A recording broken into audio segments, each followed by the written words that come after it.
1,00,000 మంది శివభక్తులతో కలిసి మహారుద్రాక్ష పూజలో పాల్గొనండి. వెంటనే కాల్ చేసి మీ పేరును నమోదు చేసుకోండి. హాయ్ హలో నమస్తే, welcome back to Suman TV. Present మనతో పాటు ఉన్నారు సైకాలజిస్ట్ విజయసింగం గారు. నమస్తే మ్యామ్. నమస్తే మేడం.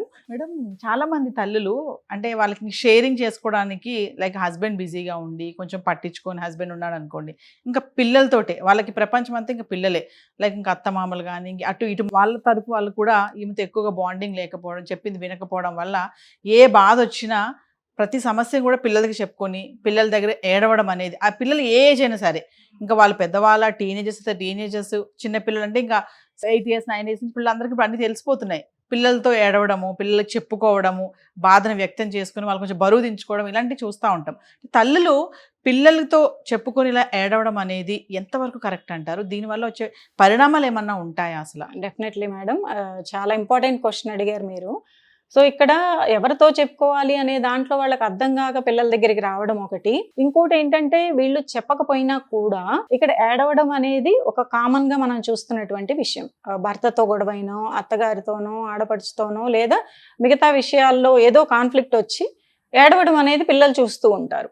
అయితే ఒక రీజన్ కి ఏడుపు రావడం అనేది హ్యూమన్స్ గా వస్తూ ఉంటుంది. అంటే ఇప్పుడు తల్లి ఒక కుటుంబంలో ఏమీ జరగకూడదు అంత ఐడియలిస్టిక్ అంటే అది ఐడియలిస్టిక్ కాదు. కొంచెం అప్పుడప్పుడు చిన్న చిన్న గొడవలు ఉంటాయి, ఏడుపులు ఉంటాయి, అలకలు ఉంటాయి, తర్వాత హ్యాపీగా అందరు కలిసి వెళ్ళటం ఉంటుంది. ఇవి వాళ్ళకు కూడా తెలుసు, ఎందుకంటే వాళ్ళను కూడా అప్పుడప్పుడు తిడుతుంటారు, ఏడుస్తుంటాం, మళ్ళీ అలకలు అన్నీ ఉంటాయి కాబట్టి కామన్ గా జరిగేది ఓకే. కానీ వెన్ ఇట్ గెట్స్ రిపీటెడ్, ఒకవేళ అది ఎప్పుడూ కూడా తల్లి ఏడుస్తూనే కనిపిస్తోంది, తండ్రి గనక తన్ని కమాండ్ చేస్తూ, డిమాండ్ చేస్తూ, వార్న్ చేస్తూ కనిపిస్తూ ఉంటే ఇది ఎక్కడికి దారితీస్తుంది అంటే, మీకు నా దగ్గరికి రీసెంట్గా వచ్చిన ఒక కేసు చెప్తా మేడం. సో ఒక అమ్మాయి వాళ్ళ అమ్మ ఇద్దరు వచ్చారు. సో షీఈస్ లైక్ 16 years అనుకోండి. సో తను ఏంటంటే ముందు వచ్చి కూర్చున్నారు. ఏంటి మేడం చెప్పండి అంటే, మీరు చెప్పి నువ్వు చెప్పండి. సరే వాళ్ళ అమ్మని చెప్పమంటే, మా అమ్మాయి చెప్పకుండా వెళ్ళిపోయిందండి, చాలా వేరే దూరం స్టేట్ వెళ్ళిపోయింది అని చెప్పి ఇంకేదో చెప్తూ ఏడ్చింది అనమాట. తర్వాత నువ్వు చెప్పమ్మా అంటే వాళ్ళ అమ్మని బయటకు పంపించేసి మాట్లాడుతోంది.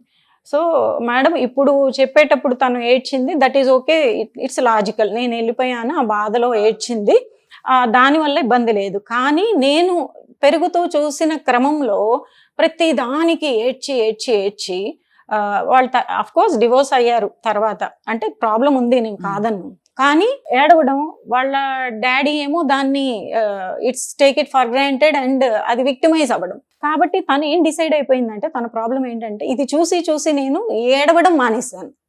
ఏడుపు వల్ల మనిషి విక్టిమైజ్ అయిపోతాడు, ఒక బానిసలా ఇతర వాళ్ళు చూస్తారు, వాళ్ళు ఆడుకుంటారు అనేది అది చాలా బలహీనతగా అనిపించింది తనకి. It's repeated times she experience to see her mother. కాబట్టి ఇప్పుడు నా సమస్య ఏంటంటే, నేను ఏడవాల్సిన దానికి కూడా ఏడవట్లేదు, ఏడుపు రావాలి అంటే she made it as a restriction not to cry. అది సబ్ కాన్షియస్ గా పిల్లలు తీసేసుకుంటారు, దీని వల్ల అవుతుంది, నా లైఫ్ లో అలా జరగకూడదు అని. అది తనకి తెలుసు ఇప్పుడు, but she is unable to come out of it. దీనివల్ల నేను చాలా సఫర్ అయిపోయి సఫకేట్ అయ్యి, ఇక ఆ రోజు నాకే తెలియదు, నేను ఉండబుద్ధి కాలేదు నాకు. So they are overprotecting and emotionally not that much connection. వీళ్ళు ఏమనుకుంటున్నారు, ఆ అమ్మాయి నేను బాగా చూసుకుంటున్నాను అంతా అనుకుంటున్నారు, కానీ over security, over protection, monitoring చేసేటప్పటికి అక్కడ తనకి ఎమోషనల్ కనెక్షన్ లేదు. సో తను ఏడవడానికి కూడా అవకాశం లేదు, తనకు తాను ఏడవడానికి అనుమతించుకోవట్లేదు. దట్స్ వై ఏంటి, ఇంకా అక్కడి నుంచి బయటపడిపోవాలి, పంజరం నుంచి బయటకు వెళ్ళిపోయి ఇంకెక్కడికో ఒక ఫ్రెండ్ దగ్గరికి వెళ్ళి దూరంగా, ఎంత దూరం అయితే అంత దూరం, అదర్ స్టేట్ షీ వెంట్. ఇలాంటివి ఒక కేసు కాదు, నాకు 4-5 కేసులు వచ్చాయి. వెళ్ళిపోతున్నారు పిల్లలు అనేటువంటిది వాళ్ళు వచ్చి కంప్లైంట్ చేస్తున్నారు, మేడం అసలు ఏంటి మేడం అన్నీ ఇస్తున్నాం. వాళ్ళు ఏం చెప్తున్నారు, అన్నీ ఇస్తున్నాం మేము, పిన్ పాయింట్, మేము డబ్బులు ఇస్తున్నాము, కాస్ట్లీ బట్టలు ఇస్తున్నాము, కాస్మెటిక్స్ ఇస్తున్నాము, ఇంత ఫీజులు కడుతున్నాము, ప్రతి ఒక్కళ్ళు అదే అంటున్నారు. ఎందుకు వీళ్ళు ఇంత బయటికి వెళ్ళాల్సినంత అవసరం ఎందుకు వచ్చింది? 4 కేసులు వచ్చాయి madam in the span of 2 months లో నాకు. ఎందుకు అనేది రీజన్ చూసుకుంటే, వాళ్ళు it's a kind of amenities, other amenities ఇస్తున్నారు, కానీ బేసిక్ గా పిల్లలకి emotional connection and emotional security కావాలి పేరెంట్స్ తో, అది మిస్ అవుతుంది. ఓవర్ మానిటరింగ్ చేసేస్తున్నారు వీళ్ళు, ఏం చేస్తారు అనే విధంగా. మళ్ళీ సింగిల్ పేరెంట్ ఉన్న వాళ్ళు ఏం చేస్తున్నారంటే, ఈ డెసిషన్ ని కంబైన్డ్ గా అందరినీ కూర్చోబెట్టి పంచాయతీ పెట్టి తీసుకోవాలి, మళ్ళీ ఏమవుతుందో ఇప్పుడు సింగిల్ పేరెంట్ కాబట్టి దాన్ని ఏమవుతుందంటే ఓవర్ ప్రొటెక్టివ్ అయిపోతుంది. ఇంతమంది ముందు పెట్టాలి అనేటప్పటికీ తనకి ఇంకా ఇట్స్ నాట్ ప్రయారిటైజింగ్ హర్ అన్నట్టు ఉంటుంది అనమాట. సో అలా చాలా మందిని చూస్తున్నాం మనం. ఇంకొకటి మీరు అడిగింది ఏంటంటే పిల్లలకి షేర్ చేసుకోవటం డైరెక్ట్ గా. ఎందుకంటే మేడం చాలా మంది మదర్స్ టీనేజర్స్ పిల్లలు ఉన్నారనుకోండి, వాళ్ళు ఏంటంటే పిల్లలే కదా వాళ్ళకి అర్థమవుతుంది, వాళ్ళకి మన బాధ అర్థమవుతుంది, వాళ్ళు కూడా రేపు పొద్దున వాళ్ళు కూడా ఏమైనా మాట్లాడడానికి ఉంటుంది నా తరఫున అన్న ఆలోచనతో కూడా చాలా మంది మదర్ షేర్ చేసుకుంటారు. అయితే అందులో ఏమి షేర్ చేసుకోవచ్చు, ఏం షేర్ చేసుకోకూడదు అనేది వాళ్ళ ఏజ్ కి తగ్గట్టు ఏం అర్థం చేసుకుంటారో అంతవరకు, కానీ అంతకు మించి షేర్ చేసినప్పుడు వాళ్ళ మైండ్ డిస్టర్బ్ అయిపోతుంది. ఇట్స్ అ కైండ్ వాళ్ళు తర్వాత వాళ్ళ మ్యారిటల్ లైఫ్ లోకి వెళ్ళిపోయినప్పుడు అవన్నీ కూడా వాళ్ళ పార్ట్నర్ మీద చూపిస్తారు. ఈ అమ్మ ఇలాగ ఇన్సెక్యూరిటీస్ ఉండి ఇలా బాధపడిపోయింది అనేది మగపిల్లల్లో. ఆ తర్వాత వాళ్ళు వచ్చి 30-35 ఇయర్స్ తర్వాత మేడం మా మదర్ చాలా వల్నరబుల్ స్టేట్ లో మా ఫాదర్ అలా డీల్ చేశారు, నేను చాలా ఇన్సెక్యూర్ గా పెరిగాను, అవన్నీ చూస్తూ తెలుసుకుంటూ ఇప్పుడు నేను బాగుందామన్నా ఏ ఇష్యూస్ లేకపోయినా నా రిలేషన్షిప్ తో నేను గర్ల్ ఫ్రెండ్ తో కానీ of course meant to be married అయినా తనతో నేను పూర్తిగా ట్రస్టెడ్ గా ఉండలేకపోతున్నాను, ఇన్సెక్యూర్ గా ఫీల్ అవుతున్నాను.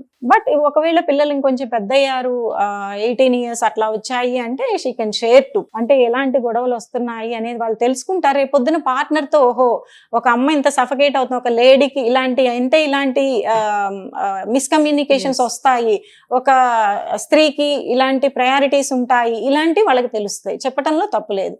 చిన్న పిల్లలకి వాళ్ళ హద్దు దాటి కొన్ని వేరే విషయాలు చెప్పడం వల్ల వాళ్ళ మైండ్ పాడైపోతుంది. ఎందుకంటే they are not in the state to help కాబట్టి ఆ స్టేజ్ లో. తర్వాత అయితే పిల్లలు మాట్లాడతారు కూడా, వాళ్ళు ఎవరిది ఏంటి అనేది చూసేసి డాడీ ఏంటిది ఎందుకు అట్లా చేస్తున్నావు అని మాట్లాడతారు. మదర్ కనుక ఏదైనా లైన్ దాటి అలా అంటున్నా అమ్మ నువ్వు కొంచెం సర్దుకుపోవచ్చు కదా అని మాట్లాడతారు.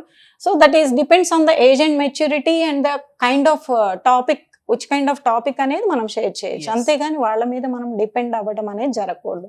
అండ్ వల్నరబుల్ గా ఎప్పుడు ఏడిపోయే ఆయుధంగా మనం పిల్లల దగ్గర కనిపిస్తే పాపం వాళ్ళు ఏడవలసిన ఏడుపుని కూడా వాళ్ళు ఆపేసుకొని సప్రెస్డ్ ఎమోషన్స్ ఉండటం వల్ల వాళ్ళు ఏదో ఒక టైంలో బ్లాస్ట్ అవ్వడానికి ఎటు ఒకటి వాళ్ళకే తెలియదు. మేడం నాకే తెలియదు, వెళ్ళిపోవాలనిపించింది, వెళ్ళిపోయాను, బస్ ఎక్కాను, వెళ్ళిపోయాను, అసలు మైండ్ లో కూడా వెళ్ళిపోతున్నాను అనేది లేదంట, ఎక్కాను వెళ్ళిపోయి ఎంత దూరం వెళ్ళాలంటే అంత దూరం వెళ్ళిపోయాను మేడం అని చెప్తున్నారు. So this parents please be alert and be aware.